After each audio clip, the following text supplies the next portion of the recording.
Hi everyone, welcome back to our channel. For today's video, we're gonna learn how to turn off Facebook Autoplay sound for video. This will be a super quick and easy tutorial, and this will work for your feed and stories. Now, the first thing that we need to do is open the Facebook app on our phone.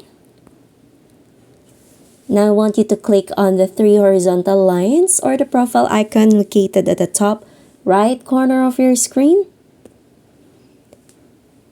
From here, you need to scroll all the way down to Settings and Privacy. And click on Mobile Data Usage.